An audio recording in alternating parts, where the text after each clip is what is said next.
ова издание, епидемијата во САД забрзува, дури 47.000 нови случаи во само еден ден. Дел од сојузните држави продолжуваат со отворањето на економиите, дел се враќаат чекор назад.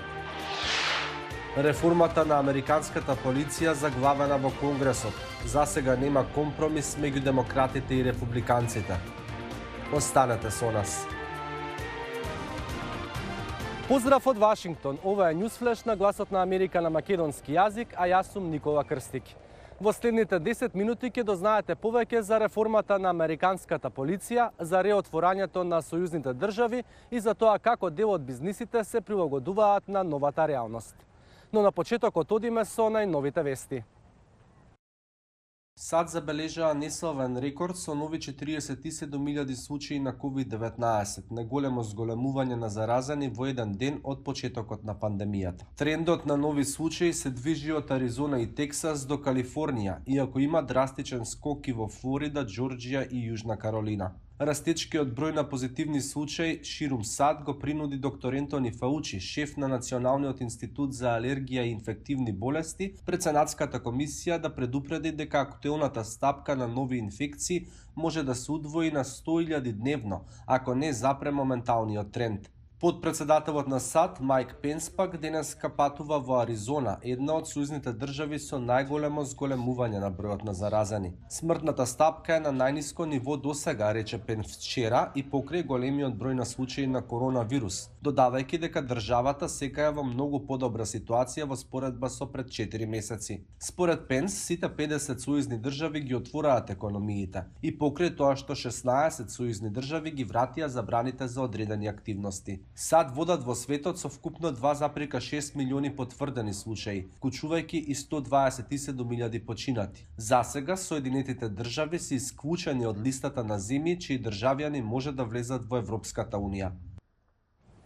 Реформата на американската полиција, која произлезе како главно барање од протестите што се проширија низ земјата, засега е заглавена во Конгресот. За да мине и во представничкиот дом и во Сенатот, потребен е некаков компромис помеѓу демократите и републиканците. Известува Кетрин Гипсон. Протестите на национално ниво поради смртта во полициски притвор на овој човек, Џорџ Флојд, точно пред еден месец во државата Минесота, поттикнаа барања за полициски реформи. Ние треба да бидеме светилник на надеж за човековите права во другите држави. Законот за правда и полициска постапка е закон за човекови права во нашата држава. Демократите велат дека законот ќе ја трансформира американската полициска култура со федерална помош за промена на методите што полицијата ги користи.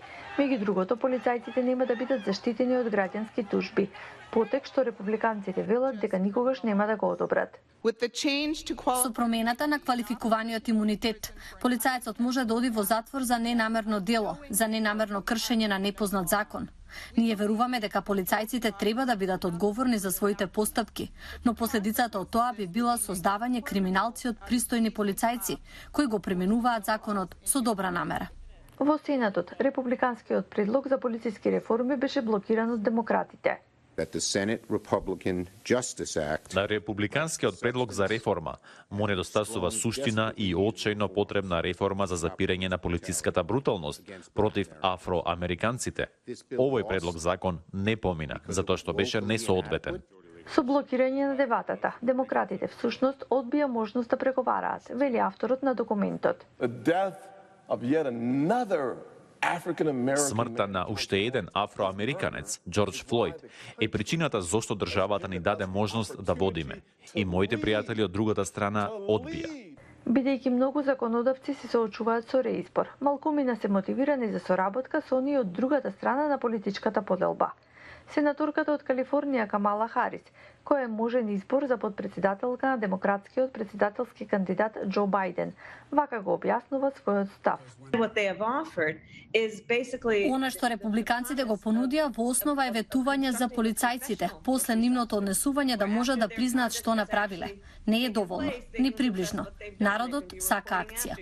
На крајот на предлозите на представничкиот дом и Сенатот ќе им треба подпис од председателот за да станат закон, а Трамп е дециден. Ние нема да сториме нешто што ќе наштети на нашата полиција. на нешто повеќе од 4 месеци до изборите.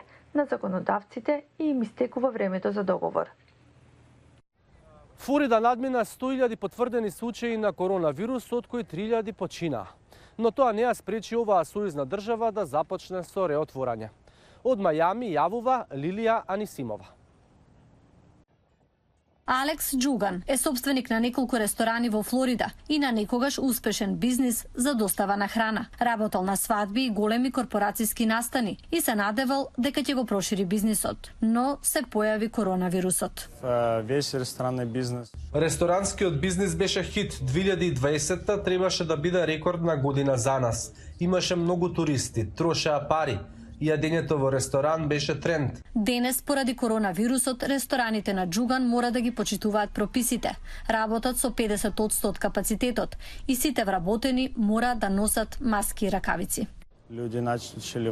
Луѓето почнаа да се враќаат, нарачуваат преку интернет и бараат достава на храна, но многу ресторани останаа затворени. Ние секојдневно им мериме температура на вработените и бараме да ги мијат рацете редовно и да носат заштитни маски и ракавици. Муштериите се вратија во ресторанот. Срекни се за постепеното отворање. Не страшно ходить. Не се плашам да одам во ресторан. Се плашам дека ќе останат затворени. Уморна сум од седење дома и од готвење. Кога бројката на позитивни на COVID-19 почна да расте на средината од јуни во Флорида, локалните власти тоа го поврзаа со зголемениот број на тестирање. Но епидемиолозите велат дека тоа не е причината за скокот. Властите стравуваат од втор бран коронавирус во Флорида. Градоначалникот на општината Мајами Дейт побара од жителите да носат заштитни маски на отворено и во затворен простор и повика на практикување на социјално дистанцирање. Судбината на економијата е во рацете на перцепцијата на потрошувачите. Не мислам дека Флорида е премногу неодговорна.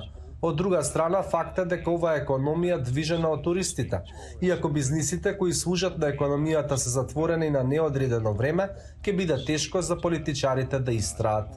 Сите држави полека ги олеснуваат стрикните мерки, но мора да балансираат меѓу обновата на економијата и безбедноста на здравјето. А тоа се покажува како екстремно тешка работа. Дел од американските бизниси мораа да се прилагодат за да преживеат. Араш Арабасади известува за една теретана која што нуди нов невообичаен начин на вежбање со социјално дистанцирање. Вака изгледа вежбањето во една теретана во плажата Редондо во Калифорнија. Пред ковид очигледно немавме никакви предгради и бариери. А сега ни беше тешко повторно да отвориме, зашто голем дел од клиентите не се чувствува удобно да се вратат на нормалните работи, кои вообичаено ги правиме. Пит Сапсин е собственик на Inspire South Bay Fitness. Неговата индустрија беше тешко погодена од пандемијата на коронавирус. Вели дека се обидел со вежби преку Zoom, со носење маски, но тоа се покажало тешко поради дишењето. Поради тоа, неговата сопруга ги дизајнирала овие пластични бариери и ѕидови. Се согласи. Можевме да го направиме тоа со цевки, со завеси за туширање и еве го сега. Не штити 100% од ковид, но е дополнителна заштита која прави сите да се чувствуваат поудобно. Сапсин вели дека правењето на пластичните прегради веројатно го спасило неговиот бизнис, иако морал да ја намали големината на групите од 24 на 9. Затворањето 3 месеци беше уништувачко за нас. Ако моравме да останеме затворени уште еден месец, не сум сигурен дека повторно ќе отвориме. И онака е тешко да се води успешен бизнис. Inspire South Bay Fitness е само еден од 30 милиони мали бизниси во САД кои се во неизвестност поради пандемијата. Креативното решавање на проблемите, вели Сапсин, може да ја спаси сегашноста, додека се чека на иднина без социјално дистанцирање и без пластични бариери. Тоа е се за ова издание на Newsflash. Поздрав од Вашингтон. Чувајте се и бидете добро.